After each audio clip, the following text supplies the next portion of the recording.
Happy Wednesday. How are you? It is 12 o'clock, so it's lunchtime and it's Wednesday. So let's have a little lunch and let's talk a little real estate. How y'all doing today? Well, I'm doing pretty good. The market is heating up. I am seeing a lot more showings on my listings. I'm seeing a lot more buyer action. I have a lot of buyers who are ready to kind of jump in the market right now. I'm getting more stuff under contract, which is a blessing. So things are going really well. I've been actually out for about a week, sick. So if I start doing a little coughing on this live, it's just residuals. Trying to fight it. So we'll see what happens. So today, since we are upon the spring market, I wanted to talk about your first 30 days on the market.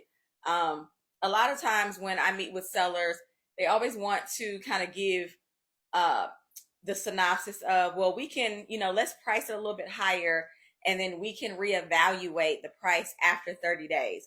Well, in this market, waiting 30 days could be to the detriment of your listing for sale, right? Especially if your seller has somewhere to be in 30 days or has somewhere to be in 60 or 90 days. It could literally be the difference between them meeting their goal and not. So let's jump right into it. So today we're going to be discussing why the first 30 days of listing a home matters, right? Week 1 to 2 is a time frame that I like to call the momentum week, right?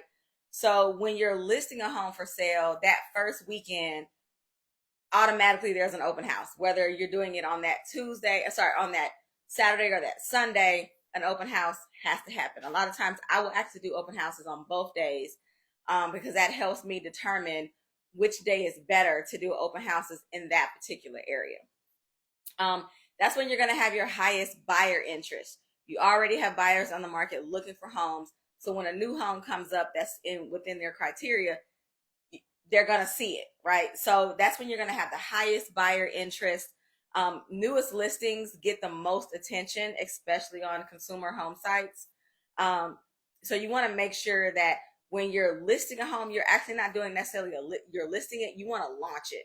You want to make sure that it makes a huge splash when it enters the market. Like I said, you already have serious buyers that are already, house watching right now. So getting on the market that's the easy part, but making sure you're capturing their attention, that's the part that you want to be very serious about. Your showings, you should have showings within the first 10 to 14 days when you're on the market, right? If you have showings but no offers, it's the condition. That means something in the house is wrong, whether it be the way it looks. Maybe you didn't declutter, maybe the way it smells. Maybe you cooked that day and you used curry or something else that was really strong and it kind of turned the buyer off and they weren't able to really enjoy the showing. Whatever it is, you have to make that adjustment, right? So within the first 10 to 14 days, if you have showings but no offers, it's typically the condition. If within the first 10 to 14 days you have you have no showings and no offers, it's likely price. So you will need to make that adjustment. When you are having showings, though, make sure that you're reaching out to the buyer's agent to get feedback. Feedback is very, very important during this time frame. Why? Because feedback is literally just that. It's the feedback. It's what did the buyers think about your house, right? These are the buyers that have raised their hands and said, hey, agent, I want to go see that house. Or they've come to your open house. Regardless of whatever it is, you want that feedback for your seller so that whatever adjustments they need to make, they can make it quickly rather than wait too long and then the time has passed and now the home becomes stale, right? So within that first 1 to 2 weeks, the buyers are comparing your house to every other house on the market, whether they've seen those houses or not. They want to make sure they're making the right choice with choosing your house. So you want to make sure that what I call first date ready. Your house has to look good, has to smell good, has to be at the right price. Everything about that house has to be almost perfect. The way the buyers right now are looking at houses, they want perfection, right? And rightfully so. They have been kicked in the teeth for the last couple of years. So now is their time to shine. So they want to They want to flex their negotiation skills. And so your house truly does need to be almost perfect for it to make sense for them. Now, week 3 to 4 is what I like to call the pivot weeks.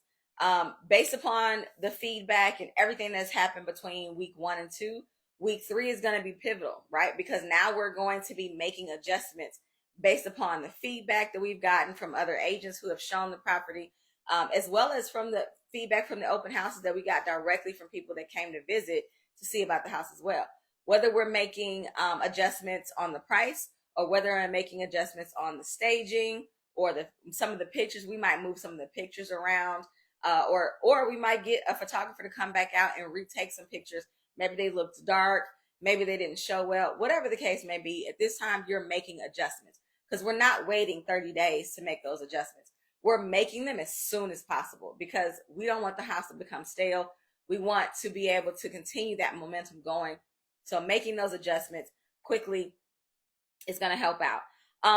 Also, right now is where your pre-list preparation shows up, right? Your pre-list preparation and your pricing shows up. This is where it shows up, because you'll know if you didn't do enough. You'll know if you didn't do enough decluttering. You'll know, hey, those repairs that I thought that would be okay, they're not okay. Hey, that, pastel color tile in the bathroom that I thought buyers would be able to look past, they can't look past it. And then there are agents that use, cell phones. They use their cell phone to take the pictures. Hey, that's not my ministry. That's not the way that I can present the property best for my clients. So I don't choose to use cell phone pictures. However, if I did choose to, and, maybe we need to pivot and use professional photos instead, that's something to consider at that time. And then, like I said, the obvious repairs, professional photos, your presentation, guys, absolutely matters. When you put a home on the market, when you launch a home for sale, it matters. Your online presence is truly what draws buyers in. A buyer that likes your house can't submit an offer on your house if they never come to see it. If they don't ever come see it, then it doesn't make sense for them to submit that offer. So we want to make sure that everything is just right? Now, is it going to be perfect? Probably not, but try to make it as perfect as you can make it. Your online exposure needs to be great. Your MLS exposure, has it filtered down to enough sites? Do you have enough eyes on it? Have you done an email blast to the other agents in your network? Have you done an email blast to the people in your database? Have you done any social media marketing? We want to make sure that we are giving your listing a prime opportunity to shine, truly shine. And then after 4 weeks, that's the time for you to really reevaluate everything about the house, right?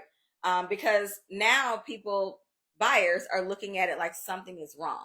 Because if your home sits on the market, no offers, no showings, and you haven't made any adjustments, now buyers assume that something is wrong with your house. Because of COVID, when homes flew off the shelves, that's a buyer experience, right? Some buyers who are buying now had friends who bought or relatives who bought during that time frame. And for them, if a house is still on the market after a month, something has to be wrong with the house. So it might be time for a refresh, whether that's you pulling it off the market, putting it right back on, whether that's you rearranging the photos. Maybe that's another price adjustment. I don't know. You have to evaluate it based upon your feedback at that time. Also, for a seller, your negotiation leverage shifts. It's not as much anymore, or it could not be as much anymore, depending upon your seller's situation that they're in. It might look a little bit different, especially if they have to do a couple of price adjustments for it to make sense. And unfortunately, if you wait too long to make those adjustments, that can also be bad in the eyes of the buyers or the public, that something is terribly wrong with your property, especially if other homes around you are going under contract.